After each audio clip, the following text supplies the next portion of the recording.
Mazi Namdi Kanu is a clear example. In 2022, Nigeria's Court of Appeal struck down the charges against him and ordered his release. The UN Working Group on Arbitrary Detention has also called for his unconditional release. Yet he remains in solitary confinement, in deteriorating health, and recently had to represent himself in court. Nigeria has signaled that the law is optional and targeting Christians is fair game. Just hours ago this morning, despite the pleas and cries of the Nigerian people and many Nigerian lawmakers, Mazi Namdi Kanu was convicted on all charges. For fiscal year 2025, the U.S. has requested nearly $8 billion for sub-Saharan Africa. But when Americans see political prisoners, judicial defiance, and the slaughter of Christians, they understandably ask as they meet their own struggles, why should our tax dollars support governments that refuse to protect their own people? Is our aid aiding a genocide? Nigeria is a nation of tremendous potential, but that potential is being choked out by violent persecution of its Christian population. No country can build a stable future where churches are burned, believers are killed, and communities live in fear. The Mazi Namdi Kanu is a clear example. U.S. lawmaker by name John James vows to make sure he overturned Mazi Namdi Kanu's ordeal into a victory. You have seen the clip, right? Maybe you have seen it before, but I know the reason why I brought it to you back. I mean, let it be a memory to your brain. Each time you remember this video, just know there is hope. Why do I say so? Some people might bring this argument. After all, in America, they make too much noise without not showing any working.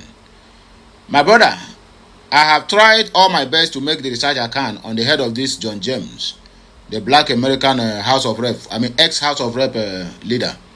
And I found out that his ancestry was from the BIAFRANS. So automatically, he had made that guy a Biafran. Let me just tell you what is trending on X now. They don't begin to drag the guy, say the guy have Biafra blood in him, or maybe the Biafrans have bought him with money.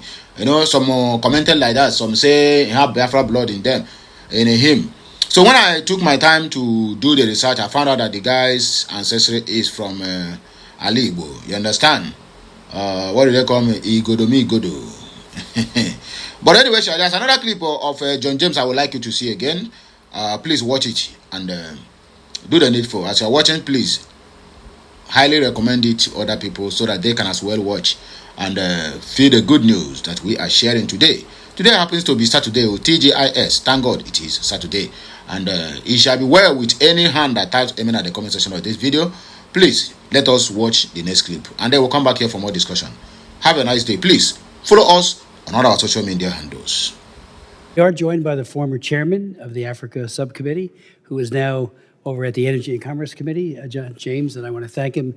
February of 2024, he had a very important hearing on Nigeria and other advocacy throughout that time. So the floor is yours. Mr. Chairman, thank you so much for your personal invitation, for your leadership, and for your friendship. I'm honored to be back. Psalms 96:14 asks, "Who will rise up for me against the wicked? Who will take a stand for me against evildoers?" Nigeria is facing one of the gravest religious freedom crises in the world. As the former chairman of the House Foreign Affairs Committee on Africa, I have visited and have seen firsthand the direness of the conditions in what is now the deadliest place on earth to be a Christian. They are targeted, displaced, and killed simply for their faith. The ancient plea, "Is there no help for the widow's son?" still echoes today. Since 2019, nearly 17,000 Christians have been killed. In the first 7 months of this year alone, hundreds more were murdered. On June 13th, during the Yellowwater massacre, more than 280 Christians were slaughtered in a single day. These are not isolated tragedies, but a sustained pattern of religiously motivated violence, often ignored or even enabled by the Nigerian government. Extremist groups like Boko Haram, Fulani militants, and ISIS West Africa attack often without any meaningful intervention from authorities.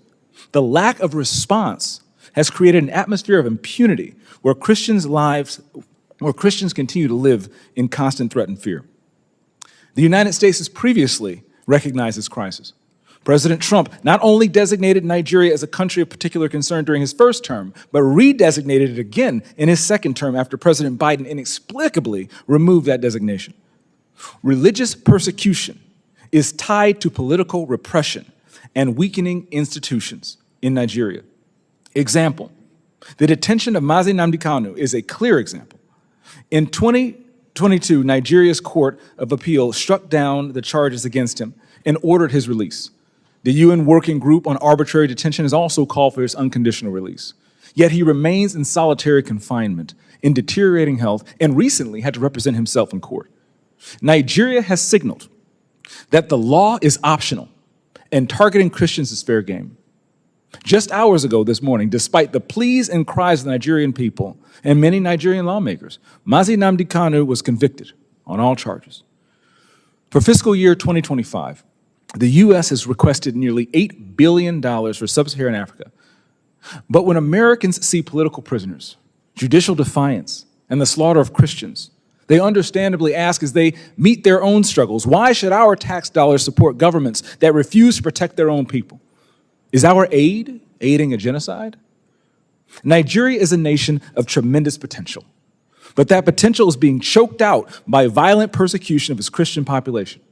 No country can build a stable future where churches are burned, believers are killed, and communities live in fear. The United States must stay engaged, and Nigeria must change course now. Mr. Pratt, a direct question. Do you believe, in your professional assessment, that the government of Nigeria has been infiltrated by jihadists? I do not believe that the government of Nigeria has been infiltrated by jihadists. Okay, because when you look at the selective enforcement of the rule of law, one might question if there are any favoritism or looking the other way when groups are being specifically targeted, despite the fact, as my colleague Mr. Moore mentioned, not enforcing the rule of law with regard to weapons. My next question, how has the Nigerian government reacted since President Trump's country of particular concern designation announcement? They have taken the designation very seriously. There is a senior delegation here now. They will meet with the most senior officials of the U.S. government this week, and we have already demarched the government in Abuja and here in Washington on the action plan, and I can say that the results so far have been positive in terms of cooperation. The Nigerian government needs to do more to address this issue themselves, but what measures are being taken to assist Nigeria to increase its focus on persecution, particularly in the Middle Belt? Yeah, so thank you for your question, Congressman James. As you mentioned, the Middle Belt is a particular concern. That's where Christians, you mentioned Yelawada, where 250 or 280 Christians were killed, massacred. They were targeted because they were Christians.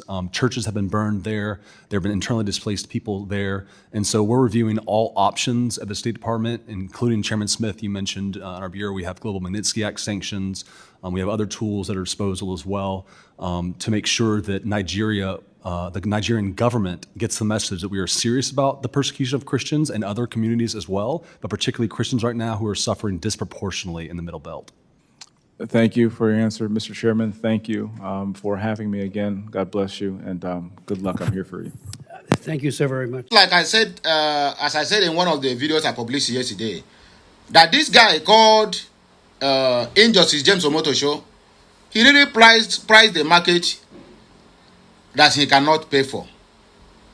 I don't know the kind of offer they gave to that guy to close his eyes, his ears, and everything, because that guy's entire generation reputation have been damaged politically, globally, internationally, locally. Even within, that guy will remain cursed. His entire generation will remain cursed.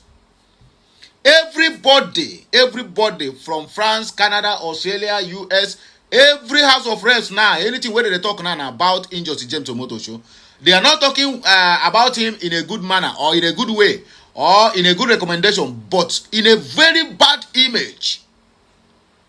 And people are hailing him. Guess who are hailing him? The same Yoruba bastards and the baboons, who will never like to hear anything good about you. Those are the ones who say, brave man, say maybe they give him 3 posa, say do well. Somebody when they talk this is say do well. If a brave person where don't collect mansion on any country of his choice, better mansion with 2 powerful cars and over 500 million, if not $1 billion, in his possession to discharge that judgment. And you that is a poor martyr, that he has also suffered the consequences of what that guy committed, you are praising him. Can't you see how daft and how stupid you sound? For those of you who keep on supporting what they call him, James Omotosho, you sound so stupid that oppressed, the same person who has been oppressed, is clapping hands for the oppressors, oppressing another oppressed human being. You can imagine that rubbish. Just because of the few tribe, jealousy, anger, whatever they call it, whatever the accused men do is right.